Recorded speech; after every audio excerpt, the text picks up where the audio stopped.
नियत राजनीति की पोल पूरी तरह खुल चुकी है। ये बात आज कांग्रेस ने फिर साबित कर दी है। एआई समिट में यूथ कांग्रेसियों के विरोध को बीजेपी ने सोशल मीडिया पर भी भुनाने की कोशिश की, लेकिन वहां उसका झूठ फौरन पकड़ा गया। वहीं आज एक बड़े सियासी उलटफेर में आम आदमी पार्टी को बढ़त मिलती दिखी है। आप जानते हैं कि आम आदमी पार्टी के प्रमुख अरविंद केजरीवाल और मनीष सिसोदिया समेत सभी 23 आरोपियों को दिल्ली आबकारी घोटाला मामले में क्लीन चिट दे दी गई है।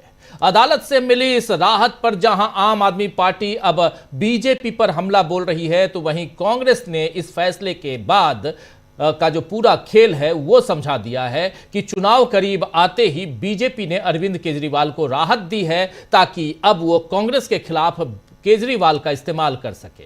हालांकि केजरीवाल तो मोदी को अलग ही चुनौती दे रहे हैं। आइए सुनिए जरा अरविंद केजरीवाल ने क्या कुछ कहा है। पूरी दिल्ली का बेड़ा गर्क कर दिया। सबसे बड़ा खामियाजा मोदी जी और अमित शाह जी की सत्ता की हवस, उसका सबसे बड़ा खामियाजा दिल्ली के 3 करोड़ लोगों ने भुगता। दिल्ली के लोगों से जाके पूछो। आज मैं चैलेंज करता हूं मोदी जी को। मोदी जी, हिम्मत है दिल्ली में दोबारा चुनाव करा के दिखा दो। 10 से ज्यादा तुम्हारी सीट आ जाए, मैं राजनीति छोड़ दूंगा। तुम्हारी 10 से ज्यादा सीट आ जाए, मैं राजनीति छोड़ दूंगा। दिल्ली की जनता त्रस्त हो चुकी है तुम लोग। तो तुम्हारी 10 से ज्यादा सीट अगर आ जाए, आज अगर चुनाव हुए तो बीजेपी को 10 सीटें भी नहीं आएंगी, ये दावा अरविंद केजरीवाल कर रहे हैं। हालांकि केजरीवाल के बरी होने पर पंजाब कांग्रेस प्रमुख अमरिंदर सिंह राजा वड़िंग ने कहा है कि अगर इतने बड़े आरोप नहीं थे तो 1.5 साल अंदर क्यों रखा, और अगर आरोप सही थे तो क्लीन चिट कैसे मिली। भाजपा, प्रधानमंत्री मोदी, गृह मंत्री और अरविंद केजरीवाल ही बता सकते हैं कि ये खेला कैसे हुआ। ये जरा सुन लीजिए अमरिंदर सिंह को। बड़े इल्जामात लगाए केंद्र सरकार ने, और जिस प्रकार से 1.5 साल अंदर रखा, सुना तो जाता है कि जो गंभीर आरोप होते हैं उसी में ही 1.5 साल बाद जमानत मिलती है। मर्डर जैसे केस जो होते हैं, तो मेरे को लगता है कि सब लोग 6 महीने, 8 महीने, साल, सवा साल अंदर लगा कर आए, उसके बाद जमानतें हुई। और अगर इतने बड़े आरोप नहीं थे तो 1.5 साल अंदर काहे क्यों रखा, और अगर आरोप थे तो फिर क्लीन चिट कैसे हो गया। ये मेरे से ना सवाल पूछकर अगर आप ये सवाल बीजेपी को, आदरणीय मोदी जी और अमित शाह जी को और केजरीवाल साहब को पूछेंगे तो वो बेहतर बता सकते हैं कि ये खेला क्या था। वैसे मैं उनको बधाई देता हूं कि उनकी जमानत हुई है, लेकिन क्यों हुआ, कैसे हुआ, किधर कौन सी बात हुई, ये तो वही बता सकते हैं। चुनावी साल है, बरी हो। मैं तो वही कह रहा हूँ भाई, क्लीन चिट मिल गई, बरी हो गई, तो ये कौन बता सकता है। आदरणीय न्यायपालिका बता सकती है, मोदी साहब बता सकते हैं, और अमित शाह जी बता सकते हैं, और केजरीवाल साहब बता सकते हैं। तो अमरिंदर सिंह को आप सुन रहे थे। और कांग्रेस नेता पवन खेड़ा ने भी कहा है कि किस तरह केजरीवाल को फिर से अपना मकसद साधने के लिए बीजेपी इस्तेमाल करने वाली है और क्या कुछ होने जा रहा है। लेकिन पवन खेड़ा को जरा सुन लीजिए।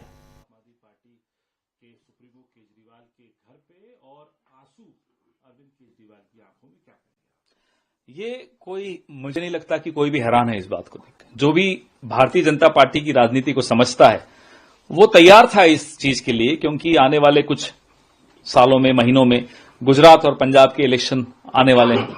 उसके लिए अरविंद केजरीवाल और आम आदमी पार्टी को नहला धुलाकर फिर से सबके सामने पेश किया जा रहा है ताकि कांग्रेस को कैसे कमजोर किया जाए। यही बात कांग्रेस को कमजोर करने की आपने कड़ी में देखी कि कल चिदम्बरम साहब के खिलाफ सैंक्शन फॉर प्रोसिक्यूशन आ गया, क्योंकि तमिलनाडु में चुनाव है। और आपने देखा पिछले हफ्ते मेरठ में टीएमसी तक की तारीफ कर दी प्रधानमंत्री जी ने कांग्रेस को नीचा दिखाने के लिए। तो असली दुश्मन भारतीय जनता पार्टी का सिर्फ और सिर्फ कांग्रेस पार्टी है, जिसके खिलाफ वो जहर उगलते हैं, जिसके खिलाफ वो नारे देते हैं कांग्रेस मुक्त भारत के, क्योंकि लड़ाई।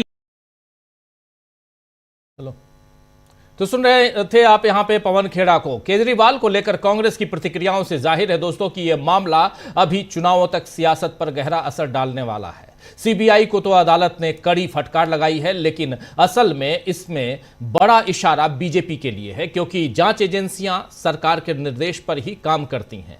वैसे भी ईडी, सीबीआई सबकी साख को मोदी सरकार ने दांव पर लगा दी है और अब बीजेपी शायद अपने सोशल मीडिया टीम की साख भी दांव पर लगा रही है। दरअसल एआई समिट में यूथ कांग्रेस कार्यकर्ताओं के प्रदर्शन के बाद बीजेपी की हालत बुरी हो चुकी है। इसका सामना करने के लिए बीजेपी ने सोशल मीडिया इन्फ्लुएंसर्स के जरिए कांग्रेस पर आरोप लगाए कि कांग्रेस इंस्टाग्राम पर कुछ लोगों को एआई समिट के खिलाफ वीडियो बनाने के लिए पैसे दे रही है। इस बारे में बीजेपी ने कई सारे मैसेज सोशल मीडिया पर डलवाए, लेकिन अब कांग्रेस ने उसे इस दुष्प्रचार के लिए कानूनी कार्रवाई की चुनौती दी है।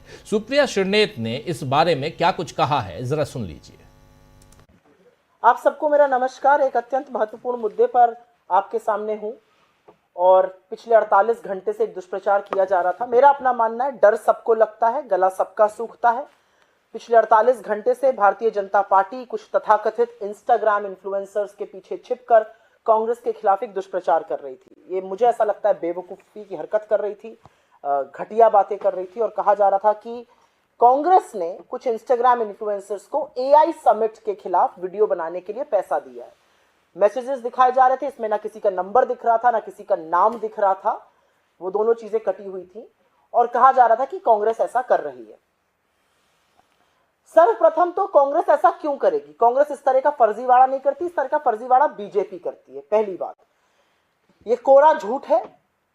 इंस्टाग्राम इन्फ्लुएंसर्स से दुष्प्रचार कराया जा रहा था और उसके बाद जब भारतीय युवा कांग्रेस ने कानूनी कार्रवाई करना शुरू किया और शिकंजा कसना शुरू किया, तो ये ज्यादातर इंस्टाग्राम इन्फ्लुएंसर्स बिलबिला गए और अपने वीडियो डिलीट कर करके भागने लगे। अभी तक ज्यादातर वीडियो डिलीट हो चुके हैं। मेरे पास एक पूरी फहरिस्त है यहाँ पर, किसने वीडियो किया था, किसने डिलीट किया। मैं उसके बारे में नहीं जानना चाहती हूँ, मैं क्यों उनको फेमस करूं, लेकिन ये सच है कि ये दुष्प्रचार जो था ये कराया जा रहा था और वो अब डिलीट करके भागने लगे। एक जमाना था जब इस तरह की चंडू खाने की खबरें बीजेपी चलवाने की कोशिश करती थी और वो खबरें चल जाती थी। अब वो दिन लद चुके हैं। सोशल मीडिया पर हम अग्रेसिव है, सोशल मीडिया पर हम हर चीज का, फेक न्यूज का पर्दाफाश करते हैं और यह पर्दाफाश भी हो गया क्योंकि उनमें से ज्यादातर अकाउंट्स वो अकाउंट्स थे जो प्रो बीजेपी नरेंद्र मोदी का गुणगान करते हैं, उनका चरण वंदन करते हैं। इसमें ऐसे अकाउंट थे जिनके 4-4 हजार फॉलोवर हैं। 4,000 फॉलोवर वाले अकाउंट से हमारा क्या लेना देना है? प्रो मोदी अकाउंट से हमारा क्या लेना देना है? हम किसी को कोई पैसे देके कंटेंट नहीं बनवाते हैं, ये काम आप करते हैं, इसलिए शायद आपको इसके बारे में ज्यादा पता होगा। इस तरह की स्क्रिप्ट बीजेपी फेक न्यूज की लगातार लिखती जाती है, लेकिन अब उनका बार बार पर्दाफाश होता है, लेकिन बेशर्म है और शर्म इनको आती नहीं है। तो सुन रहे थे आप यहां सुप्रिया श्रीनेत, और यह मामला जो है वो एआई समिट में जो कांग्रेस का यूथ कांग्रेस का प्रदर्शन हुआ था उसके बाद का मामला है। और यहां पर सोशल मीडिया के जरिए कौन एक दूसरे पर फब्तियां कसता है, कौन एक दूसरे को नीचा दिखाने की कोशिश करता है और इसमें कौन किसको पकड़ रहा है, इसका यहां पर जिक्र है, इसकी चर्चा है। कांग्रेस के ऐसे आक्रामक तेवर देखकर अब शायद बीजेपी के प्रभाव में काम करने वाले सोशल मीडिया इन्फ्लुएंसर भी 4 बार सोचेंगे। वैसे भी बीजेपी को इस समय एक साथ कई झटके लग रहे हैं। आज ही तमिलनाडु में एक बड़े उलटफेर में बीजेपी की सहयोगी अन्ना द्रमुक के नेता ओ पन्नीरसेल्वम डीएमके में शामिल हो गए, यानी इंडिया गठबंधन वहां मजबूत हो गया।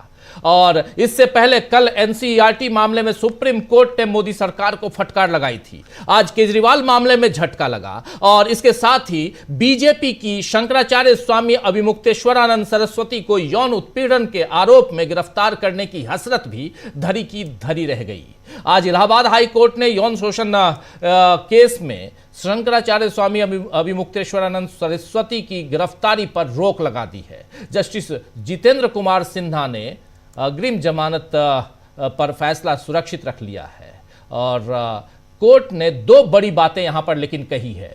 पहली बात यह कि फैसला आने तक गिरफ्तारी नहीं होगी और दूसरी बात कि शंकराचार्य जांच में सहयोग करें। यानी दो अहम बातें उन्होंने कही हैं और दोनों बात यहां पर साफ साफ नजर आ रही है। और शंकराचार्य लगातार कह रहे हैं कि हम जांच में न सिर्फ सहयोग करेंगे बल्कि हम ये चाहते हैं कि ये केस जल्दी से जल्दी खत्म हो और इसमें जांच बहुत जल्दी हो जाए, लेकिन फैसला आने तक गिरफ्तारी नहीं होगी, ये भी यहां पर है। आपको बता दूं कि तुलसी पीठाधीश्वर स्वामी रामभद्राचार्य के शिष्य आशुतोष ब्रह्मचारी ने 173/4 के तहत भारत न्याय संहिता BNS की 173/4 के तहत जिला कोर्ट में याचिका दाखिल की थी, जिसके बाद शंकराचार्य ने बटुकों के यौन उत्पीड़न मामले में 24 फरवरी को अग्रिम जमानत के लिए याचिका लगाई थी। अब अदालत ने इस याचिका पर फैसला सुरक्षित रखा है। इधर गिरफ्तारी पर रोक लगने से शंकराचार्य के मठ में जश्न का माहौल है। लोगों ने अदालत के फैसले पर धर्म की जय हो, हर हर महादेव, इन सबके नारे लगाए हैं। शंकराचार्य का यह मामला बीजेपी की सियासत पर बड़ा असर डाल सकता है, क्योंकि इसमें सीधे सीधे बीजेपी की धार्मिक आस्था पर ही सवाल उठ रहे हैं।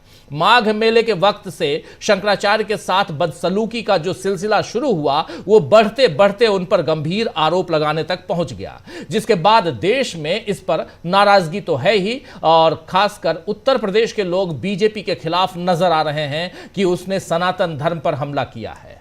तो दोस्तों, आज चर्चा करेंगे कि क्या ऐसा लग रहा है मानो बीजेपी दोनों जहां से जा रही है, न धर्म का कार्ड उसकी रक्षा कर रहा है और न ही बदले की राजनीति फायदा दिला रही है। क्या बीजेपी का सियासी पतन शुरू हो गया है? बड़े उलटफेर के संकेत मिल रहे हैं इस देश में। मोदी सरकार की बड़ी हार क्या है, थोड़ा बहुत आपके सामने रख चुका हूं और कुछ उसकी परतें खोलने की कोशिश करते हैं। हमारे साथ कुछ वरिष्ठ साथी जुड़े हुए हैं, उन सबसे आपका पहले परिचय करवाता हूं, फिर आगे बढ़ते हैं। जरा स्क्रीन पर ले आइए हमारे तमाम वरिष्ठ साथियों को। देखिए, 5 वरिष्ठ साथी हमारे साथ जुड़े हुए हैं। अमलेंदु उपाध्याय जी हैं, प्रशांत टंडन जी हैं, डॉक्टर राकेश पाठक जी हैं, सुनील शुक्ला जी हैं और हमारे साथ पंकज चतुर्वेदी जी हैं। आप पांचों का स्वागत इस्तकबाल है। स्वागत इस्तकबाल अब तमाम दोस्त साथी शुभचिंतक आप सबका, जो अब तक जुड़ चुके हैं उनका भी, जो जुड़ने वाले हैं उनका भी। डॉक्टर राकेश पाठक जी, जरा आपके पास ही आना चाहता हूं। सबसे पहले बात की शुरुआत करते हैं कोर्ट से, और कोर्ट में भी जो अरविंद केजरीवाल का मामला है उससे आते हैं। देखिए, किसको क्या सियासी फायदा होगा इस पर बात करेंगे हम बाद में, और रोज चर्चा करते हैं सियासत की, लेकिन पहले आज चर्चा जांच एजेंसियां, कोर्ट और सरकार की करें तो ज्यादा बेहतर है, और उसमें भी न्यायपालिका। देखिए, न्यायपालिका में भ्रष्टाचार, करप्शन इन जुडिशरी, इस चैप्टर पर CJI साहब, जस्टिस माफी चाहूंगा, जस्टिस सूर्यकांत अब आ गए हैं। जस्टिस सूर्यकांत साहब इतने नाराज हुए कि उन्होंने कहा सिर्फ माफी ये छोटी मोटी बात नहीं चलेगी, यहां पे मुझे ये पता करना है, मुझे ये चाहिए, वो इंसान चाहिए जिसने इस चैप्टर को बनाया है। धर्मेंद्र प्रधान जी शिक्षा मंत्री हैं, वो भी माफी मांग चुके हैं, जांच कर रहे हैं। क्या पता नहीं है सरकार को कि आखिर चैप्टर बनाया किसने? सरकार को नहीं पता। जो यहां अलग अलग चैप्टर्स रोज यहां NCERT की किताबों की जिस ढंग से बेकदरी हो रही है, जिस ढंग से पुरानी चीज़ों को ख़त्म किया जा रहा है, सच्चाई से आज के बच्चों को दूर किया जा रहा है, उसमें पता नहीं कि ये लिखा किसने। खैर, लेकिन ये बात सिर्फ रेफरेंस में रख रहा हूं डॉक्टर साहब, सिर्फ रेफरेंस में रख रहा हूं कि जुडिशरी में एक ये, दूसरा आज भी बहुत सख्त टिप्पणी है CBI पर, राव एवेन्यू कोर्ट में जज जितेंद्र सिंह की। उन्होंने साफ साफ कहा है कि जब आपके पास कुछ नहीं है तो केस क्यों बनाए इतने दिनों तक, और उसके बाद आप चाहते, सियासी फायदा लेना चाहते हैं आप।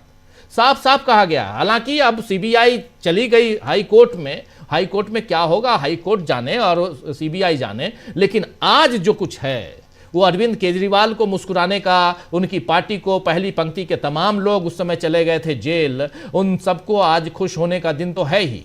इसके नफा नुकसान पे आएंगे, इसमें यह भी आएंगे कि बीजेपी को इससे कितना फायदा है, अरविंद केजरीवाल को क्या फायदा है और कांग्रेस को क्या घाटा है, इस पे भी आएंगे। इंडिया गठबंधन कहां है, इस पे भी आएंगे। लेकिन जुडिशरी, फिर आता हूं सवाल उसी सवाल पे और आपके पास, जुडिशरी, मोदी सरकार और जांच एजेंसियां, इन तीनों पे आपकी टिप्पणी। देखिए, जुडिशरी क्षमा कीजिए, जुडिशरी के बारे में सिर्फ इतना ही कहना है कि अगर चीफ जस्टिस ऑफ इंडिया को पाठ्यपुस्तक में लिखे हुए एक चैप्टर पर इतनी पीड़ा हुई तो इसका स्वागत करते हैं। लेकिन उस दिन ये पीड़ा कहां चली गई थी जब बीजेपी के एक सांसद ने बाकायदा कैमरे के सामने ये कहा था कि देश में गृह युद्ध चल रहा है और उसके लिए सर्वोच्च न्यायालय और चीफ जस्टिस ऑफ इंडिया उत्तरदायी हैं। उस दिन कंटेम्प्ट ऑफ कोर्ट का मुकदमा क्यों नहीं चला, मेरी जिज्ञासा सिर्फ इतनी सी है। यही दो पंक्तियां आप कहकर देख लीजिए, मैं कहकर देख लूं, 24 घंटे लगेंगे हम और आपको तिहाड़ पहुंचने में जी। तो ये जो चुनिंदा चुप्पी है सुप्रीम कोर्ट की और चुनिंदा मुखरता है, इस पर सवाल तो पूछने की जरूरत है। हम तो सीधे आपके माध्यम से सीजीआई से पूछना चाहते हैं कि भारतीय जनता पार्टी के सांसद निशिकांत दुबे ने जिस दिन देश में चल रहे गृह युद्ध के लिए, उन्होंने साफ कहा था गृह युद्ध चल रहे हैं जी, उसके लिए सीजीआई को जिम्मेदार ठहराया था, तब के सीजीआई और तब की सर्वोच्च न्यायालय की सारी पीठ इस तरफ अनदेखा क्यों कर गई थी। अब आते हैं सरकारी एजेंसियों के कामकाज पर। राजीव जी, हम और आपको और इस देश को बहुत अच्छी तरह याद होगा, यूपीए की सरकार के समय सीबीआई को सुप्रीम कोर्ट ने पिंजरे में बंद तोता कहा था, क्योंकि वो सरकार के इशारे पर काम कर रहा था। सुप्रीम कोर्ट का ऐसा मानना था कि वो तोते की तरह है, मालिक जो हुक्म देता है उतना वो काम करता है। लेकिन इन 12 सालों में अब सीबीआई तोते से कायांतरित होकर आदमखोर बाघ बन गई है और इसके लिए आंकड़ों की जरूरत है। ये बयान, ये आरोप आज सुप्रीम कोर्ट क्यों नहीं कह रहा? उसने बहुत सारी नाराजगी जाहिर की है, बहुत अच्छी बात है, लेकिन आज उसने इस तरह का कोई रूपक क्यों नहीं कहा? ये उनकी मर्जी है। लेकिन हम याद दिला देते हैं कि सीवीसी की रिपोर्ट में, जो सालाना ऑडिट रिपोर्ट है 2024 के 31 दिसंबर तक की, और सीवीसी की वो रिपोर्ट आई थी केंद्रीय सतर्कता आयोग की सितंबर 2025 में, उसके आंकड़े सुन लीजिए, अपने आप ये देश समझ लेगा कि सीबीआई अब केंद्र सरकार, प्रधानमंत्री, गृह मंत्री, सत्ता के हाथों का शार्प शूटर बनकर रह गई है। सीबीसी की रिपोर्ट कहती है कि 31 दिसंबर 2024 तक 7072 मामले कोर्ट में ट्रायल के लिए लंबित हैं। अब इन आंकड़ों का भीतरी खेल भी देख लीजिए। 379 मामले 20 साल से ज्यादा समय से लंबित हैं। 2281 मामले 10 से 20 साल के बीच अटके हुए हैं। 2115 मामले 5 से 10 साल से लंबित हैं। 779 मामले 3 से 5 साल से, 1506 मामले 3 साल से भी कम समय से लंबित हैं। और देखिए केंद्रीय सतर्कता आयोग क्या कह रहा है राजीव जी, वो सरकार और सीबीआई से कह रहा है कि होना यह चाहिए कि 1 साल के अंदर, 1 साल की समय अवधि में आपने जो भी भ्रष्टाचार का मुकदमा दर्ज किया है वो अदालत तक पहुंच जाए और उसका ट्रायल शुरू हो जाना चाहिए। ये तो ट्रायल शुरू होने के बाद के लंबित मामले हैं 20-20 साल से। अब इसमें और भी देख लीजिए अपील और उसके पुनरीक्षण की क्या हालत है। अभी आपने कहा कि हाईकोर्ट में अपील की है सीबीआई ने। सीबीआई और अभियुक्तों द्वारा दायर 13,100 अपीलें और पुनरीक्षण विभिन्न हाईकोर्ट और सुप्रीम कोर्ट में लंबित हैं। 13,100, 606 अपीलें इन 13,000 में से 20 साल से लंबित हैं। सर, हम और आप भूल जाएंगे उन मुकदमों को। नई पीढ़ी जन्म लेकर बालिग हो जाएगी और ये मुकदमे तब तक निस्तारित नहीं हो पाएंगे। 1227 अपीलें 15 से 20 साल से लंबित हैं।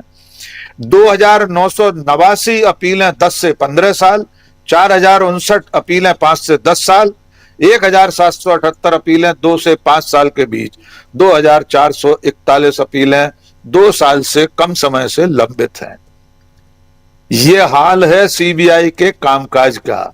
और सजा का आंकड़ा भी, सजा दिलवाने का मामला भी कितना कम है। 392 मामलों में सीबीआई दोष सिद्ध कर पाया है। अब आते अरविंद केजरीवाल और मनीष सिसोदिया के केस पर। प्रथम दृष्टया सबको दिखाई दे रहा था कि जिस मामले को भारतीय जनता पार्टी ने, मोदी शाह ने अरविंद केजरीवाल और आम आदमी की सरकार पर इतनी बड़ी तोहमत के रूप में थोपा था, उसमें कोई ज्यादा दम थी नहीं। मनीष सिसोदिया 500 से ज्यादा दिन जेल में रहे, अरविंद केजरीवाल 100-125 दिन जेल में रहे। मेरा एक सवाल है, जो कि अदालत ने भी कहा है कि जो आईओ है, जो जांच अधिकारी है, उसकी विभागीय जांच की जाए। ये जो सैकड़ों दिन तिहाड़ में बीते हैं, कोई लौटा दे मेरे बीते हुए दिन। ये दुनिया की कोई अदालत अरविंद केजरीवाल और मनीष सिसोदिया के इन दिनों को नहीं लौटा सकती। लेकिन अब सचमुच में इस देश में वो व्यवस्था भी होना चाहिए, उस पर विचार करना चाहिए कि फर्जी निराधार मुकदमों में अगर लोग जेलों में रहते हैं और बाद में बेकसूर साबित होते हैं, तो जिन लोगों ने वो मुकदमे दर्ज किए थे, जो वरिष्ठतम अधिकारी इन मुकदमों की अनुमति दे रहे थे, इसमें तो आईओ की डीए करने का आदेश दिया है। आईओ बेचारा किस हैसियत का होगा? एक राज्य के मुख्यमंत्री के खिलाफ मुकदमा चलाने की उसकी हैसियत है। उसे जिसने अनुमति दी होगी, उस सर्वोच्च शिखर पर बैठे अधिकारी और राजनीतिक सत्ता के खिलाफ भी मुकदमा चलना चाहिए। हेमंत सोरेन को भी इसमें जोड़ लीजिए जी। और तमाम सारे मुकदमे हैं जिनमें बरी हो चुके हैं लोग, उन सबको जोड़ लीजिए और दोषी अधिकारियों को सजा मिलनी चाहिए, उनके खिलाफ मुकदमा चलना चाहिए। अंतिम बात, इसका राजनीतिक नफा नुकसान, निश्चित तौर पर पंजाब कांग्रेस कमेटी के अध्यक्ष ने जो कहा है वो भी विचारणीय है। अब चुनाव आने वाले हैं, गोवा में आम आदमी पार्टी ठीक ठाक हैसियत में है, पंजाब में उसकी सरकार है। तो ये जो अंदर खाने ए टीम बी टीम के आरोप लगते रहते हैं, कहीं ऐसी कोई दुरभिसंधि भी तो नहीं है इसमें कि चलो अब इस वक्त तुम्हें मुक्त कर देते हैं, कांग्रेस के खिलाफ मैदान में उतर आओ। कांग्रेस को जितना नुकसान होना था राजीव जी, वो अरविंद केजरीवाल ने 2014 से पहले शीला दीक्षित की सरकार पर जितने आरोप लगाए थे, मनमोहन सिंह के खिलाफ जो कुछ कहा था, वे सब निराधार साबित हो चुके हैं। उसकी भरपाई शायद भविष्य में कभी नहीं हो सकेगी जो अरविंद केजरीवाल के उस नकली आंदोलन ने कांग्रेस को पहुंचाया है। मैंने लिखा भी है, बहुत सारे लोगों ने लिखा है, अरविंद केजरीवाल के ये जो आंसू हैं, ऐसे आंसू हमने डॉक्टर मनमोहन सिंह, सोनिया गांधी, शीला दीक्षित, इन सबके तो नहीं देखे थे। अगर जरा सा भी जमीर जिंदा हो अरविंद केजरीवाल में, तो दिवंगत डॉक्टर मनमोहन सिंह, दिवंगत शीला दीक्षित जी, उनसे माफी मांगे। और इस वक्त जो लोग हैं, सोनिया गांधी, राहुल गांधी, रॉबर्ट वाड्रा, जो भी लोग जिन पर भी उन्होंने आरोप लगाए थे, उन सब से सार्वजनिक रूप से माफी मांगे, तो ही इन आंसुओं की कुछ कद्र हो सकती है। वरना हिंदी भाषा में बहुत मुहावरे बने हुए हैं, घड़ियाली आंसू भी ऐसा ही एक मुहावरा है।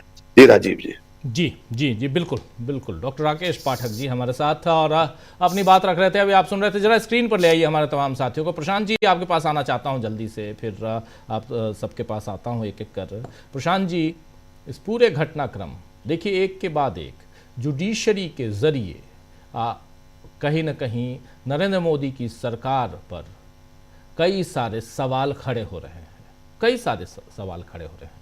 AI समिट वाला मामला जो है, अभी उसमें भी सवाल खड़ा होगा। अभी जो यूथ कांग्रेस के नेताओं को गिरफ्तार किया गया है, उसके बाद आप देखिएगा उसमें कैसे सवाल कोर्ट से पूछे जाएंगे। लेकिन अभी वहाँ कोर्ट से पूछे जाएंगे सवाल, यहाँ जो ऑलरेडी पूछे जा रहे हैं या उसका जो जवाब आ रहा है, वो हम लोग सामने देख रहे हैं। ज़रा आपसे समझना चाहता हूँ कि क्या यहाँ सियासी उलटफेर के संकेत दिखाई दे रहे हैं? एक सवाल तो ये है। दूसरी चीज़, जांच एजेंसियां, और जो एक बात कह रहे थे डॉक्टर राकेश पाठक जी, बहुत महत्वपूर्ण, कि जो जांच एजेंसियां तो ठीक है वहां पे कि जांच नहीं, वो सबूत पेश नहीं कर पाई, लेकिन सवाल ये उठता है कि जिन लोगों ने, अब जैसे VK सक्सेना साहब, दिल्ली के LG,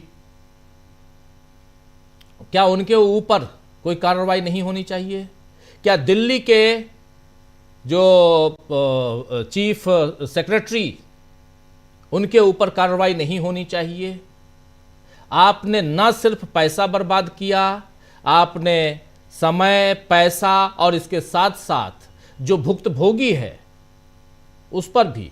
अरविंद केजरीवाल एक राजनेता हैं, पॉलिटिशियन हैं, इधर ना जाते हुए एक सामान्य हिसाब से भी देखा जाए तो आप इस ढंग से आपको पकड़ना, आप एप्स्टीन फाइल्स पे कितनी जांच हो रही है?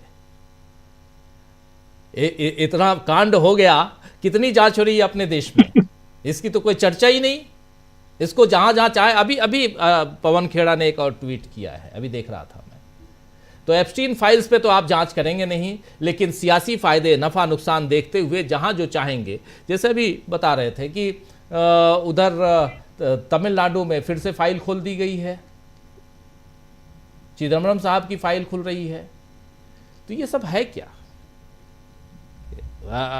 अभी पंजाब कांग्रेस चीफ ने कहा ना, इसलिए जरा आपसे समझना चाहता हूं कि इसके पीछे की रणनीति बहुत कुछ समझ में आती है प्रशांत जी, लेकिन नरेंद्र मोदी तो बहुत सुलझे हुए पॉलिटिशियन हैं, भाग के तुरंत चले जाते हैं वहां इजराइल,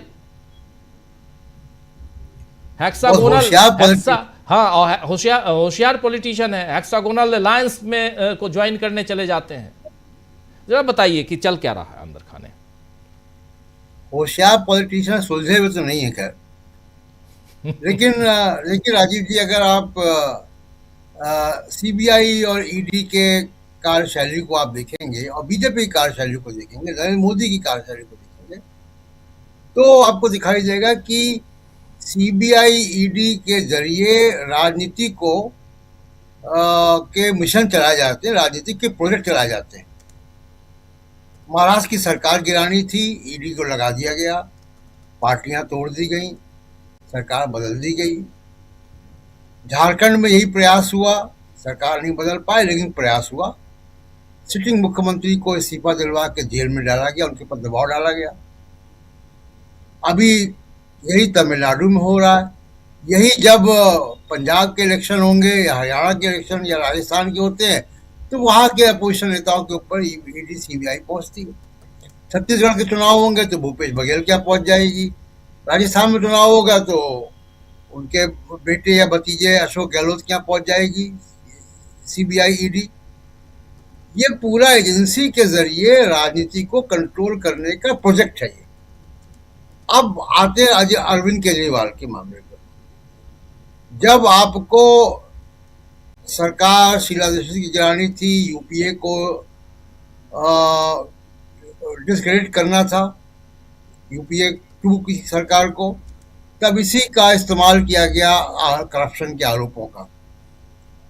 उसके बाद दिल्ली की सरकार आ गई बड़े थंपिंग मेजॉरिटी से अरविंद केजरीवाल की। जब दिल्ली वापस चाहिए था तो उसी सीबीआई को अरविंद केजरीवाल के खिलाफ लगा दिया गया और उनकी पूरी पार्टी को, संजय सिंह, मनीष सिसोदिया, सत्येंद्र जैन, अरविंद केजरीवाल खुद, सबको जेलों में डाल दिया गया। अब आप सोचिए, बिल्कुल एकदम लेमैन के हिसाब से, बहुत दिमाग लगाने की जरूरत नहीं है। अगर अरविंद केजरीवाल, मनीष सिसोदिया, संजय सिंह और सत्येंद्र जैन ठीक चुनाव के पहले जेलों में नहीं होते अगर, तो क्या दिल्ली में मुख्यमंत्री रेखा गुप्ता होती आज? नहीं होती। तो दिल्ली की सरकार आपको चाहिए थी तो आपने सीबीआई के जरिए अरविंद केजरीवाल पे आरोप लगा दिए। अब आपको ख्याल आ रहा है कि नहीं, अरविंद केजरीवाल की जरूरत है अभी, कि इस बीच राहुल गांधी का कद बहुत बड़ा हो गया। तो अब आपने अरविंद केजरीवाल के खिलाफ ढील छोड़ दी। भाई कोर्ट में केस है, कोर्ट ने क्या कहा कि प्रोसिक्यूशन या सीबीआई के वकील और सीबीआई आरोप को सिद्ध नहीं कर पाए, तो एक केस कर दिया गया। आरोप के साक्ष्य देने का काम किसका था? सीबीआई का था। सीबीआई को ऊपर से अगर कह दिया जाए कि भाई जरा ढीला करो ढीला कर दिया उसने। कोर्ट के सामने जो आएगा उसके हिसाब से फैसला होगा। तो ये एजेंसीज के जरिए एक पॉलिटिकल प्रोजेक्ट चलाने की काम होता है जो मोदी सरकार कर रहे हैं, और ये इसी का नतीजा आज हम देख रहे हैं कि अब अरविंद केजरीवाल या आम आदमी पार्टी को वापस रिवाइव किया जा रहा है कांग्रेस के लिए। लेकिन मैं कहूंगा कि अब इसमें बहुत देर हो चुकी है, मामला बहुत आगे निकल गया है, एक बात। दूसरी बात कि अरविंद केजरीवाल ने, और आज भी उन्होंने कहा कि कट्टर ईमानदार, अच्छी बात है, लेकिन अरविंद केजरीवाल की जो पूरी राजनीति का केंद्र है वो पुलिस और सीबीआई के लगाए हुए करप्शन के आरोप हैं। इसी पे उनकी राजनीति टिकी हुई है, और उस राजनीति को बड़ा धक्का लग गया। वो इररिपेयरेबल धक्का है। छूट गए अलग बात है, खुशी की बात है, लेकिन इनकी राजनीति का सेंट्रल जो पोजीशन है, जैसे मान लीजिए कि बीजेपी को अगर हम देखें तो बीजेपी की जो सेंट्रल आइडियोलॉजी वो क्या है? हिंदुत्व। बाकी चीजें स्ट्रेटेजी है, सेंट्रल आइडियोलॉजी हिंदुत्व है। कांग्रेस पार्टी की सेंट्रल आइडियोलॉजी सोशल जस्टिस है और कॉन्स्टिट्यूशन है, सेकुलरिज्म है। अरविंद केजरीवाल की सेंट्रल आइडियोलॉजी पुलिस और सीबीआई के द्वारा लगाए गए करप्शन के आरोप हैं। इसी के बिना पे वो लालू प्रसाद यादव को, शीला दीक्षित को, कांग्रेस पार्टी को, सबको जो है वो निशाने पर लेते रहे। बिल्कुल।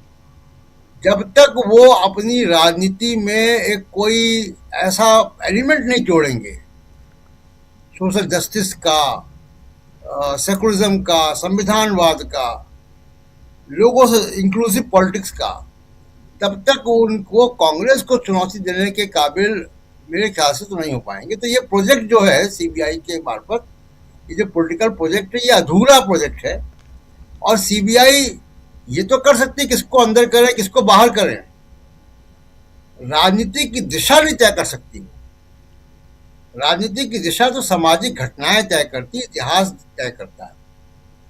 इसलिए मुझे लगता नहीं कि सीबीआई का इस वक्त जो है कोई ऐसा ये प्रोजेक्ट जो अगर सीबीआई का है ये कामयाब होगा। हाँ ठीक है, अरविंद केजरीवाल बाहर आ गए, उनके ऊपर आरोप गलत थे, बहुत अच्छी बात है, इसका स्वागत होना चाहिए। लेकिन अरविंद केजरीवाल क्या अपनी पॉलिटिक्स को रिवाइव करेंगे? इससे हो पाएगी? इस पे सवाल है अभी। जी राजीव जी, सही आप कह रहे हैं। अरविंद केजरीवाल की पॉलिटिक्स क्या ये एकला चलो वाली पॉलिटिक्स होगी, और वो किधर जाते हैं, किसका साथ देते हुए दिखाई देते हैं, ये भी एक बड़ा सवाल है। क्योंकि लोकसभा चुनाव के समय अरविंद केजरीवाल इंडिया गठबंधन के साथ थे, और जो अभी डॉक्टर राकेश पाठक जी कह रहे थे कि क्या अरविंद केजरीवाल वो उन लोगों के, क्योंकि क्या माफ़ी मांगेंगे जो आज जिंदा हैं, जिनमें सोनिया गांधी हैं। इन्हीं सोनिया गांधी ने जब अरविंद केजरीवाल जेल में थे तो सुनीता केजरीवाल को अपने बगल में बैठाया था। उस समय सांत्वना, उस समय एक हिम्मत दिलाने की कोशिश, देने की कोशिश वो सोनिया गांधी ने की थी। इतना तो किया था एक मंच पे, और मैडन भाषण था उनका, पहला भाषण उसमें पहली बार किसी गैदरिंग में सुनीता केजरीवाल का। तो क्या अरविंद केजरीवाल ये सब भूल गए हैं? क्या सुनीता केजरीवाल याद दिलाएंगी?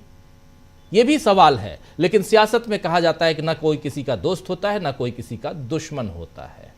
सियासत किस दिशा में जाएगी अरविंद केजरीवाल की, ये देखना होगा। क्या वो बीजेपी के करीब जाते हुए नजर आएंगे? अगर बीजेपी के करीब जाते हुए नजर आएंगे तो फिर जुडिशरी पर सवाल पैदा होगा, ये भी जान लीजिए। ये भी होगा, जुडिशरी कहीं ना कहीं सवालों के घेरे में इस सियासत के इर्द गिर्द पिछले कुछ सालों से नजर आ रही है। इसलिए ये खराब है, खतरनाक है। सुनील शुक्ला जी, आपके पास आना चाहता हूँ। बहुत गंभीर चर्चा हम लोग कर रहे हैं, बहुत गंभीर चर्चा कर रहे हैं, और बहुत बातें हमारे तमाम साथी जो सुनने वाले, हमारे श्रोता दर्शक जो देख रहे हैं इस कार्यक्रम को, समझ रहे हैं कि चल क्या रहा है। ज़रा आपसे सुनील शुक्ला जी समझना चाहता हूँ कि क्या यहाँ पर जो एक जांच एजेंसियों के ऊपर, देखिए 0.01% दोष सिद्धि 0.01%। अभी 6,300 का और डॉक्टर राकेश पाठक जी ने भी आंकड़े बता ही दिए। इसलिए आपसे समझना चाहता हूं कि क्या यहां पर जांच एजेंसियां जो हैं वो अब खुद कटघरे में हैं।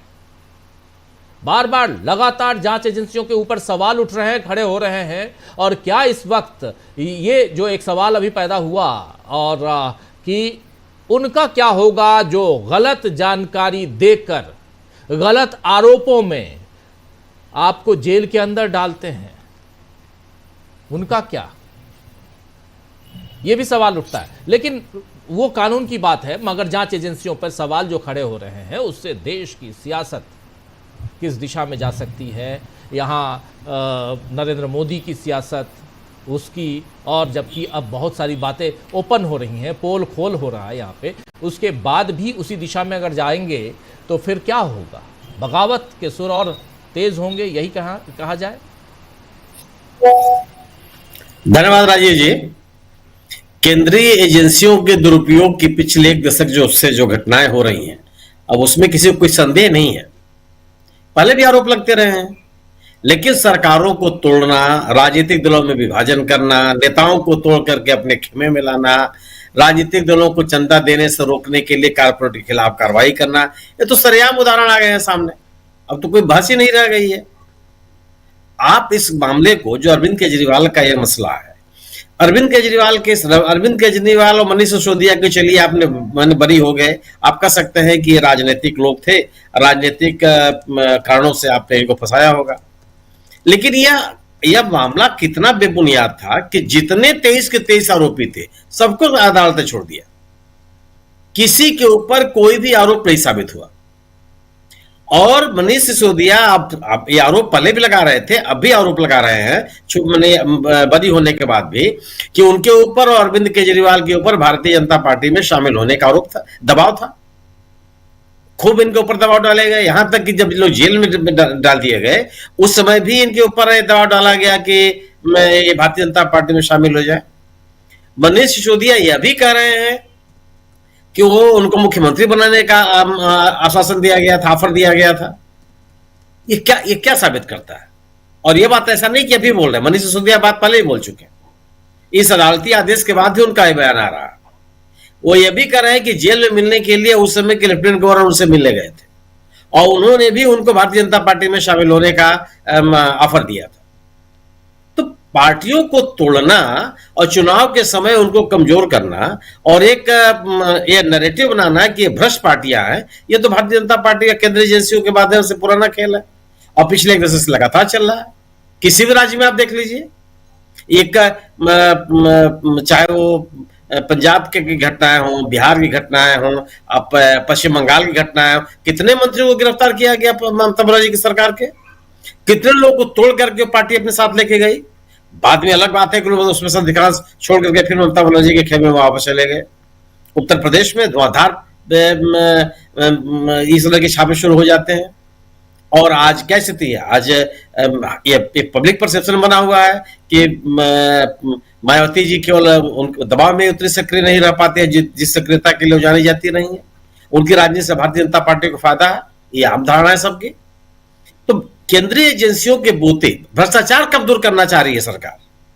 आप बताइए। ईडी और सीबीआई दोनों का जो कन्विक्शन दर है वह बहुत निराशाजनक है दुनिया में इस तरह के। और आप दावा करते हैं कि प्रीमियम इन्वेस्टिगेटिव एजेंसीज, ये ऐसी एजेंसीज है जो प्रोफेशनली बहुत साउंड है, जिनके पास जांच करने का तरीका है, जो प्रभावी तरीके से, वो साइंटिफिक तरीके से जांच करते, इस तरह की बात कही जाती है। और कन्विक्शन का रेट आपका बहुत ही निराशाजनक है। और केवल तो जो राजनीतिक दल हैं, राजनीतिक दलों के खिलाफ अभी कार्रवाई बड़े पैमाने पर है। आखिर अगर आप भ्रष्टाचार दूर करना चाहते हैं तो अडानी साहब पर क्यों नहीं जांच हो रही है? आपने बिल्कुल सही कहा कि अडानी साहब पर क्यों नहीं जांच हो रही है। मैं एप्स्टीन फाइल को किनारे करता हूं, मान लीजिए, लेकिन अब इनके ऊपर तो सोवियत अमेरिका में बाकायदे भ्रष्टाचार के आरोपों में जांच चल रही है। अभी जो सोलर पैनल्स के ऊपर अमेरिकी सरकार ने जो ट्रंप सरकार ने टैरिफ बढ़ाया, उसमें कहा कि ये जो अडानी की 2 कंपनियां हैं वो जांच में सहयोग नहीं दे रही हैं। जो राहत मिलती है उसमें घपले हुए हैं, उसकी जांच की जा रही है, इसमें सहयोग नहीं दे रहे हैं ये, और अन्य देशों से ला करके हमारे यहाँ डंप कर रहे हैं। ये तो बाकायदा उन्होंने लिखित पत्र में कहा। तो आप यहाँ का कोई उद्योगपति दुनिया में जाकर के इस तरह के घपले कर रहा हो और आप शांत हो, तो ये भ्रष्टाचार को रोकना तो नहीं हुआ। आप तो एकदम चुपचाप बैठे हुए हैं। जिन जिन लोगों के खिलाफ आरोप लगे, इस सरकार में कितने लोगों के ऊपर आरोप लगे, तो आप एकदम साफ साफ कहने चले आए कि साहब वो सरकार नहीं है जो इस्तीफा दे दे। आखिर स्थिति तो ही बनी हुई है, भ्रष्टाचार थोड़ा दूर करना चाहते हैं आप।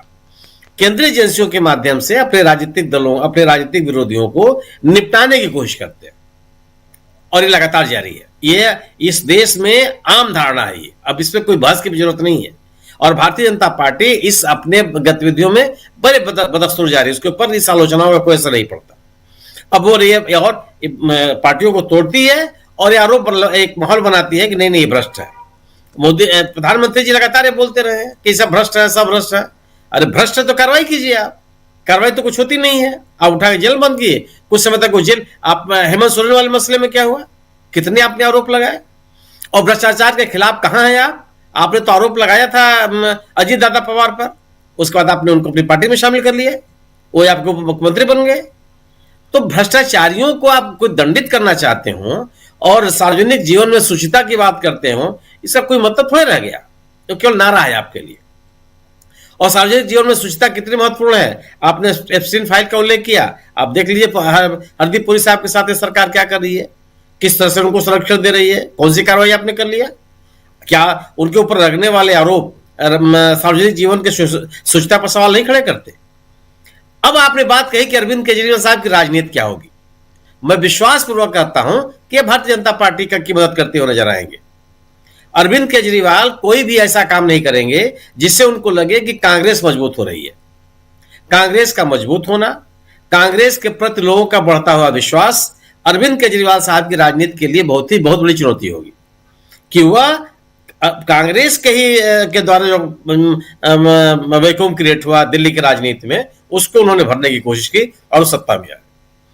अब जो पंजाब में जहां सत्ता में है वह कांग्रेस के खिलाफ ही लड़के सत्ता में है, और कांग्रेस के प्रति जो जिस आक्रामकता के साथ राहुल गांधी राजनीति कर रहे हैं और लोगों के बीच में जा रहे हैं, वो अरविंद केजरीवाल जैसे लोगों के लिए बड़ी चुनौती है। अरविंद केजरीवाल, इंडिया दल समूह से अरविंद केजरीवाल साहब क्यों अलग हो गए?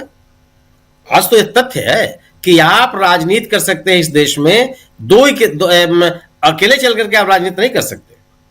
आपको या तो एनडीए के साथ रहना होगा, चाहे आप इंडिया दल समूह के साथ रहना होगा। अगर आप अकेले चलने की कोशिश करेंगे तो किसी न किसी एक समूह को आप मदद करते हुए नजर आएंगे। स्वाभाविक है, सत्तारूढ़ दल को आप मदद करते हुए नजर आएंगे। अरविंद केजरीवाल साहब की जो राजनीति है इंडिया दल समूह से अलग होकर के अकेले राजनीति करने की, वो केवल है कि वो किसी भी दशा में कांग्रेस को मजबूत होना नहीं देखना चाहते, और कांग्रेस की मजबूती, कांग्रेस के प्रति बढ़ता हुआ जनाधार उनकी अपनी राजनीति के लिए चुनौती है। तो मैं अपने विश्वास पूर्वक मैं कहता हूं कि वो इंडिया दल समूह के साथ आने का कोई प्रयास नहीं करेंगे। वो यही कहते रहेंगे कि हमको अकेले राजनीति करनी है, और अपनी राजनीतिक गतिविधियों से उनको, मुझे लगता है कि भारतीय जनता पार्टी को फायदा होगा। आपने एक बात कही शंकराचार्य वाले मसले में कि तुलसी पीठाधीश्वर, ये तुलसी पीठ किसने बनाई है राजीव जी? किस शास्त्र में इसका उल्लेख है? आपने कहा तुलसी पीठाधीश्वर। हम तो ये जानते हैं कि आदि शंकराचार्य ने 4 पीठें बनाई। इस तुलसी पीठ को किसने बनाया? वो कौन सी संस्था ऐसी बनाई गई इस देश में जो अलग अलग जगहों पर पीठ बना दे? आप अपने एक पीठ हम लोग अपने कार्यालय घोषित कर लेते हैं, और उसके महामंडलेश्वर हम लोग अपना घोषित कर लेते हैं किसी को। ये कोई बात है? घोषित आप कुछ भी अपने आप घोषित कर लीजिए, उसके बाद कहिए कि इस पीठ के शंकराचार्य इस पीठ के जगत गुरु हैं। इस सरकार में, भारत सरकार का रवैया आप जान लीजिए कि जो सर्वोच्च इलाहाबाद उच्च न्यायालय में जो अपनी गिरफ्तारी को रोकने के लिए एंटीसिपेटरी बेल के लिए जो मुकदमा था, उसमें उत्तर प्रदेश सरकार के एडिशनल एडवोकेट जनरल ने सरकार की पैरवी की। वो शंकराचार्य के खिलाफ खड़े हुए हैं। कोई सामान्य व्यक्ति नहीं था, एडिशनल एडवोकेट जनरल को सरकार ने खड़ा किया, उन्होंने विरोध किया कि नहीं गिरफ्तारी होनी चाहिए, और उन्होंने आरोप लगाया कि शंकराचार्य की गिरफ्तारी न होने से गवाहों के ऊपर दबाव पड़ सकता है, मुकदमे की प्रक्रिया पर असर पड़ सकता है, इनके बयानात लिए जाने हैं, इसलिए इनकी गिरफ्तारी जरूरी है। आप अगर इस घटनाक्रम को सामान्य रूप से रखने देना चाहते हैं तो ठीक है, ढेर सारे अधिवक्ता होते हैं उच्च न्यायालयों में, एडवोकेट जनरल एपियर हो, एडिशनल एडवोकेट जनरल एपियर हो, ये मान्य रखता है, ये बताता है कि सरकार की कितनी रुचि है उस प्रकरण में, और सरकार ने बाकायदे एडिशनल एडवोकेट जनरल के माध्यम से इनकी गिरफ्तारी को रोकने संबंधी जो याचिका थी उसका पुरजोर विरोध किया है। और ये तो उच्च न्यायालय ने केवल ये अपना निर्णय सुरक्षित रख लिया और निर्णय आने तक गिरफ्तारी पर रोक लगा दी। यह भी कहा कि स्वामी अभियुक्त तुषारानंद से कि आप जांच में सहयोग करेंगे, और वो शुरू से कर रहे हैं कि मैं जांच में सहयोग करूंगा। वो तो ये कह रहे हैं कि जो अगर किसी शंकराचार्य ने इस तरह का कुकर्म किया है तो उसको ऐसा दंड दिया जाना चाहिए जो किसी को न मिला हो, कठोर से कठोर से कठोर से कठोर से ज्यादा दंड मिलना चाहिए, अकल्पनीय दंड मिलना चाहिए ऐसे शंकराचार्य को जो इस तरह के अपराधों में शामिल रहा हो। तो यहां तक कह रहा हूं बात को। सवाल यह है कि आप जांच कर लीजिए ना, जांच करने के बाद आप गिरफ्तारी पे आमादा क्यों है? और जो ये गिरफ्तारी का आमादा केवल ही होना है जो अरविंद केजरीवाल के केस में हुआ, या ऐसे किसी भी केस में हुआ, हेमंत सोरेन के केस में हुआ, कि आप जेल में डाल करके जो एक जनधारणा बनाने की कोशिश है उसको बनाइए। जी, कल किस तरह से की गई कि जांच, एक मेडिकल जांच हुई, उस जांच में क्या कहा गया कि मेडिकल जांच में उन बच्चों के साथ जो बटुक है उनके साथ यौन कुकर्म के आरोप साबित हुए। बड़े तरीके से फैलाया गया। तथ्य क्या था कि मेडिकल जांच इस बात के लिए हुई थी कि उन बटुकों की उम्र कितनी है, और बाकायदे कई जगहों पर इस बात को फैलाया गया कि उस जांच में यह पाया गया है कि जो बटकों के साथ जो कुकर्म है वो साबित हो गया। सवाल इस बात का है कि आप किस तरीके से काम कर रहे हैं, आप किस तरीके से जनधारणा को प्रभावित करने की कोशिश कर रहे हैं जी। चाहे वो अरविंद केजरीवाल का मसला हो, चाहे अभियुक्त तुषारानंद जी का मसला हो। आप कोई शंकराचार्य, निश्चित रूप से कोई भी अगर अपराधी है, कोई भी किसी अपराध में शामिल है, किसी ने भी कोई इस तरह का कार्य किया है जो दंडनीय है, उसको किसी भी तरह से उसको किसी तरह की माफी नहीं मिलनी चाहिए। और खासतौर से उच्च पद पर बैठे हुए लोग जिनको लोग बड़े आदर और सम्मान से देखते हैं। लेकिन यह भी है कि ऐसे लोगों के खिलाफ एक माहौल बनाने के लिए जो इस तरह की गतिविधियां होती हैं उसके ऊपर भी रोक लगनी चाहिए। अरविंद केजरीवाल का मसला, मतलब मेरे जैसा व्यक्ति ये सोचता है कि ठीक है, मान लेता हूं कि मुख्यमंत्री को या संबंधित विभाग के मंत्री को सीधे सीधे कोई संलिप्तता न पाई जाती हो, कि 23 के 23 लोग मुक्त हो जाए, किसी को आरोप साबित होने पावे। न्यायालय कहे कि जो भी आपके पास अभिलेख है सब अमान्य है, विश्वास करने लायक नहीं है। न्यायालय कहे कि जितने लोग गवाही देने के लिए आए उनके किसी के बयान एक दूसरे से मिलते जुलते नहीं है, सब अलग अलग बयान दे रहे हैं। ये तो बाकायदे जो मामला है उसके मेरिट पर यह टिप्पणी है। और सीबीआई इस बहाने बचने की कोशिश कर रही है कि हम तो उच्च न्यायालय में अपील कर रहे हैं। अरे बिल्कुल कीजिए। जो इनिशियल ट्रायल कोर्ट है वो भी ट्रायल कोर्ट विशेष न्यायालय है, वो ऐसा नहीं है कि वो सीबीआई के मामलों को सुनता है प्रमुखता के साथ। और आप उस न्यायालय में, ट्रायल कोर्ट में आप पूरी तरह से खारिज हो गए। ट्रायल कोर्ट में जो बातें कही जाती हैं, एक एक जो साक्ष्य रखे जाते हैं उसकी बड़ी गहनता से परीक्षण होता है। अब आप एक बहस क्या कर रहे हैं कि जब ये मामला जब जमानत के लिए अरविंद केजरीवाल हाईकोर्ट गए थे तो हाईकोर्ट ने यह कहा था कि नहीं, इनके खिलाफ मुकदमा चलने और इनकी गिरफ्तारी के लिए पर्याप्त साक्ष्य है। वो मेरिट की टिप्पणी नहीं थी, जमानत को खारिज करने का वो तर्क था। अगर वो साक्ष्य थे तो अदालत में क्यों नहीं साबित हो पाए? उनको तो अदालत में साबित होना चाहिए था। न्यायालय कह रहा है कि नहीं, स्वीकार करने लायक नहीं है साक्ष्य, और जिन लोगों ने गवाही दी है उनकी बातें आपस में कंट्राडिक्टरी हैं। तो बड़े सवाल हैं। तो अरविंद केजरीवाल का जो मसला है यह फिर से इस बात का प्रमाण है कि सरकार केंद्रीय एजेंसियों का दुरुपयोग करके संबंधित राजनीतिक दलों के खिलाफ एक जनधारणा को प्रभावित करती है। और यह सक्रियता उन राज्यों में बहुत तेज हो जाती है जहां पर चुनाव होने वाले हैं। आपने चिदंबरम साहब का नाम लिया, आप मान लीजिए कि तमिलनाडु में विधानसभा का चुनाव होने वाला है। अगर विधानसभा का चुनाव भी नहीं होता तो चिदंबरम साहब को लोग भूले रहते। अब वह चुनाव है तो सिद्धरामैया साहब के लिए हो गया कि नहीं साहब, इनको करने इनके ऊपर मुकदमा चलाने की अनुमति मिल गई है, मुकदमा शुरू होगा। अरे 5 साल तक आते मुकदमा आज का है क्या? आप उन मुकदमों को तभी आपको क्यों याद आता है जब उस राज्य में चुनाव होने के लिए होता है? या इस तरह की टिप्पणियां सर्वोच्च न्यायालय भी कर चुका। केंद्रीय एजेंसियों पर कोई असर नहीं है, क्योंकि उनका उद्देश्य ही उनका किसी मामले की जांच करने के पीछे भ्रष्टाचार को में शामिल लोगों की पहचान करना, उनको दंडित करना नहीं है, एक नैरेटिव बनाना। वह नैरेटिव निश्चित रूप से तब तक चलता रहता है जब तक मुकदमे चलते रहते हैं। जब कोई मजबूत कोई एक ऐसा व्यक्ति आता है सामने जो इनकी चुनौती को स्वीकार करता है तो धारा समाप्त हो जाती है, जैसा कि झारखंड में इंडिया दल समूह ने किया, हेमंत सोरेन ने किया, नहीं बना पाए, मजबूती के साथ मिलकर लड़े और उन्होंने इस पूरे के पूरे नैरेटिव को ध्वस्त कर दिया।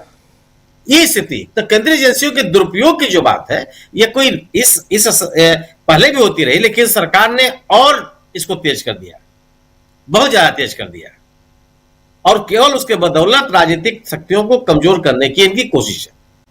तो अब हम लोग अपने कार्यालय को एक पीठ घोषित करें और अमलेंदु जी को महामंडलेश्वर घोषित करें। मैं पहले से हूं। चलिए पंकज चतुर्वेदी जी, आपके पास आना चाहता हूँ। बहुत गंभीर चर्चा, हालांकि आखिर में थोड़ा सा ये भी गंभीरता के साथ ही कह रहे हैं, सुनील शुक्ला जी गंभीर बातें करते हैं, तो अमलेंदु जी का नाम भी गंभीरता के साथ ही ले रहे हैं, और स्वामी जी तो पहले से हैं अमलेंदु जी।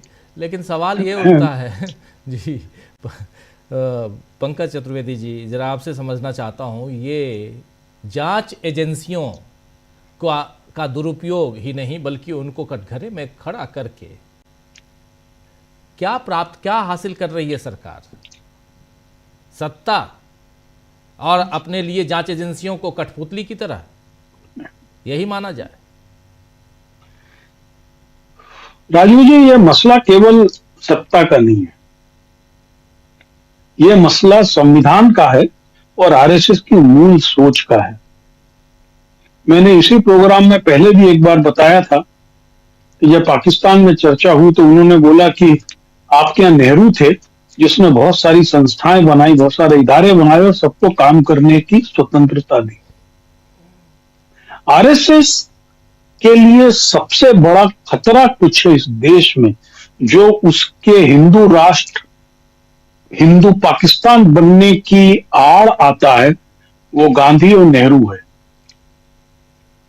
और फिर तीसरा है संविधान। वो हर संस्था को कमजोर कर रहे हैं। आप देखिए कि भारतीय संविधान में लाइन एंड ऑर्डर जो है, कानून व्यवस्था है, वो राज्य का मसला है। एक्स्ट्राऑर्डिनरी इस पर सर्कमस्टांसेस में उसको संवर्ती सूची में रखा गया। Extraordinary circumstances, otherwise line and order राज्य का मसला है। लेकिन इस सरकार ने पूरे संघीय ढांचे को छिन्न भिन्न करने के लिए एनआईए बना दिया, सीबीआई को हर राज्य में घुसने की अनुमति दे दी, ईडी है, इनकम टैक्स है, जो हर राज्य की जो स्ट्रक्चरल प्रोसीजर है उसमें वो दखल कर रही है। वहां पे जो कार्यपालिका है उस पे सीधा भय और दखल करके अपने तरीके का काम करा रही। तो ये मैं मसला इसको केवल इतना सा नहीं मानता हूं कि ये केवल सत्ता में बना रहने का है। ये आरएसएस की जो डिस्ट्रक्टिव सोच है कि हम संस्थाओं को डिग्रेड करें, और इस संस्थाओं को डिग्रेड करने, उनके प्रति अविश्वास पैदा करने, ताकि आम आदमी उनके पास भविष्य में अपनी गुहार लेके ही ना जाए और खुद कानून हाथ में लेकर अपने न्याय करे, जो आरएसएस बजरंग दल के गुंडे इस देश में कर रहे हैं, और उसको पुष्कर सिंह धामी सर का चीफ मिनिस्टर जस्टिफाई करता है। ये इन संस्थाओं को कमजोर करके इस देश में अनार्की लाना चाहते हैं। हर संस्था को कमजोर करना है इनको। पुलिस, छतरपुर जिले में बीजेपी का युवा मोर्चा का अध्यक्ष, एक आईपीएस का कॉलर पकड़ के खींचता है, और जब वहां पे हल्ला होता कहता है वो तो गिर रहा था तो हम उसको पकड़ रहे थे, पुलिस की हिम्मत नहीं उसके खिलाफ कार्रवाई करे। तो ये जो घटनाएं होती है ना, हम इसको एक सीन के रूप में मत देखिए, इसको आप पूरे कर्टन के रूप में देखिए कि वास्तव में इनका उद्देश्य न्यायपालिका, कार्यपालिका, विधायिका, लाइन एंड ऑर्डर इंस्टीट्यूशंस, इन सब की क्रेडिटेबिलिटी, इनकी विश्वसनीयता को खत्म करके ये बताना है कि आरएसएस और बजरंग दल जो हैं वही आपकी रक्षा कर सकते हैं। आप इस फैसले में देखिए, मैं इस फैसले को अभी लगभग आधा पढ़ पाया हूं क्योंकि ये 594 पेज का फैसला है। उसमें एक इतना गंभीर मसला जज ने उठाया। जज ने बोला कि आपने साउथ लॉबी लिखा है। ये साउथ लॉबी क्या होता है? कि आप ये मुकदमा, आप सेंट्रल एजेंसी हैं, यदि आपने ये मुकदमा चेन्नई में दर्ज किया होता तो क्या साउथ लॉबी लिख पाते? उसने एक अमेरिकन फैसले का उसमें उल्लेख किया कि वहां पे एक डोमिनिक लॉगी का शब्द का इस्तेमाल किया गया था इस तरीके से जिससे लोगों को यानी कलर कास्ट के आधार पर विभाजित किया जा सके। मैं पर्सनली अपने अनुभव के साथ बता रहा हूं, दिल्ली राइट्स के जब मुकदमे कायम हुए रहे थे, दिल्ली राइट्स के मुकदमे कायम होने के पहले अमित शाह ने सदन में एक बयान दिया था जिसमें उन्होंने यूनाइटेड अगेंस्ट उमर खालिद और इन सबके नाम लिए थे। और ठीक उसी समय जी टीवी पर वो एक रिपोर्ट चल रही थी जिसके अंदर इन सबके नाम थे। और पर्सनली मैं जानता हूं कि कुछ कथित पत्रकार हैं, कथित पत्रकार जो पहले पत्रकारिता के नाम पर चेहरे थे और अब भारतीय जनता पार्टी द्वारा पोषित संस्थाएं, सरकारी संस्थाओं में कंसल्टेंट की पोस्ट पे लगे हुए हैं, उन सब लोगों ने उस चार्जशीट की स्क्रिप्ट लिखी थी। और ये भी जो स्क्रिप्ट है, ये स्क्रिप्ट आउटसोर्स करके लिखवाई गई थी शराब वाली। अब हाईकोर्ट में क्या होता मुझे नहीं मालूम है, लेकिन यदि इस स्क्रिप्ट को प्राइमा फेसी पे यदि आप देखते हैं तो जो शराब की दुकानों को प्राइवेटाइजेशन किया गया था उसके अंदर बहुत बड़ा मार्जिन था, इसमें कहीं कोई शक नहीं, और वो डॉक्यूमेंट में था। लेकिन जब प्रेजेंट करने की बात होती है, हम याद कर रहे मालेगांव बम धमाके में क्या हुआ, एनआईए मांग करती है एक तरफ कि इनको तो फांसी की सजा होना चाहिए और दूसरी तरफ पूरे गवाहों को हॉस्टाइल करती चली जाती है। संस्थाओं का इस्तेमाल का आप देखिए, अमरिंदर सिंह बीजेपी से नाराज थे। अमरिंदर सिंह हालांकि पंजाब में कुछ नहीं बचा उनके पास में, बड़ी चर्चा चल रही थी कि कांग्रेस में आ सकते हैं और सिद्धू बीजेपी में जा सकते हैं। तत्काल एक फेमा का नोटिस भेज दिया, उन्होंने बोला नहीं हम तो यही ठीक है, यही ठीक है, तो उन्होंने अधिकारी का ट्रांसफर कर दिया। अरे सबसे बड़ा अजीत दादा तो चलो गुजर गए देश दुनिया से, हिमंता शर्मा के बारे में बीजेपी ने 64 पेज की बुकलेट निकाली थी जिसमें लूट घोटाला और शारदा घोटाले के बकायदा आइडियो टेप थे। फिर कहां गए वो? वॉशिंग पाउडर, धनाधन धुलाई। और सबसे बड़ी चीज है, भारतीय जनता पार्टी का एक तरीका है, वो एपिसोड्स में कुछ कुछ ऐसी चीजें करती है कि आप पीछे चीजें भूलते चली जाएगी। यूजीसी खड़ा किया, यूजीसी में नफरत फैला दी, आगे बढ़ गए। अब केजरीवाल एपिसोड चल रहा है, आप पूरे चंपू मीडिया में देखिए, आज केजरीवाल के आंसू आ गए। शीला दीक्षित के आंसू नहीं आए थे। दिल्ली को चमन बनाने वाली औरत जिसने ईमानदारी से काम किया था, जो अपने घर में रहती थी, उसको बदनाम किया तुमने, और उस लेडी के जाने के बाद में दिल्ली की दुर्गति हो गई। आपको शर्म नहीं आई? आपने ऑटो रिक्शा में पोस्टर लगाए हुए थे कि शीला दीक्षित चोर है। रंगेश सियार मगरमच्छ के आंसू बहाते, आपको उस समय शर्म नहीं आ रही थी? आपने क्या किया? ये तो अब उस समय अंबानी के खिलाफ भी 300 पेज की चिट्ठी लेकर घूम रहे थे, मुकदमा कायम कराया था इन्होंने। उस समय वैगन आर में चल रहे थे, अब 8 गाड़ी का काफिला चाहिए उनको पंजाब का। तो ये जो राजनीति का जो एक चेहरा है, इसको आप एक व्यक्तिगत एक घटना दूसरी घटना से मत जोड़िए, इसको एक बड़े कैनवास में देखिए। अभी देखिए, मैं आपको एक संभावना बता रहा हूं, अमित शाह इस समय बिहार में है और कोई बड़ी बात नहीं कि आने वाले 3 दिन में सीमांचल राज्य को केंद्र शासित प्रदेश घोषित कर दिया जाए। सीमांचल राज्य को, चर्चा, सीमांचल वाला जो हिस्सा है ना बिहार का, क्योंकि वो तो बिहार में है, कटिहार पूर्णिया, जी हाँ जी, अररिया किसान, कटिहार पूर्णिया जो नेपाल बांग्लादेश से लगा हुआ इलाका है, उसको पूरी तैयारी है। अब आप उसमें उलझ जाना, फिर आप भूल जाएंगे केजरीवाल। भाई आज बताइए ना, केजरीवाल के पास में कहां से गोवा शरीफ के इलेक्शन में उन्होंने जो खर्चा किया था उसका पैसा आया कहां से था? ये चीज आप प्रूव ही नहीं कर पाए, कोर्ट में प्रूव नहीं कर पाए। जी, ये कविता भी जो है चंद्रशेखर राव की लड़की, वो भी बरी हो गई है। तो ये जो मसला है, संस्थाओं की विश्वसनीयता को खत्म करके एक ऐसी संस्था जिसका ना कोई नाम है, ना संविधान है, ना खाता है, ना कुछ है, उसकी सत्ता स्थापित करने की कुत्सित साजिश है, इससे ज्यादा कुछ भी नहीं है। जी राजीव जी, बिल्कुल सही आप कह रहे हैं, इससे ज़्यादा कुछ भी नहीं है। अमलेंदु जी, जल्दी से आपके पास इस पूरे अरविंद केजरीवाल प्रकरण में बार बार, और एक नहीं कई बार हम लोग ईडी, सीबीआई, आईटी इन सब की बात कर चुके हैं, वो मामला और इन सब के बीच जुडिशरी। राजीव जी देखिए, एक तो आज जो फैसला आया है उसमें जो आखिर में एक सिफारिश की है जज साहब ने, वो बहुत ज़्यादा महत्वपूर्ण है। और आखिर में सिफारिश ये की है कि जिस भी आईओ ने, अधिकारियों ने इसकी जांच की है, उनकी जांच की जाए।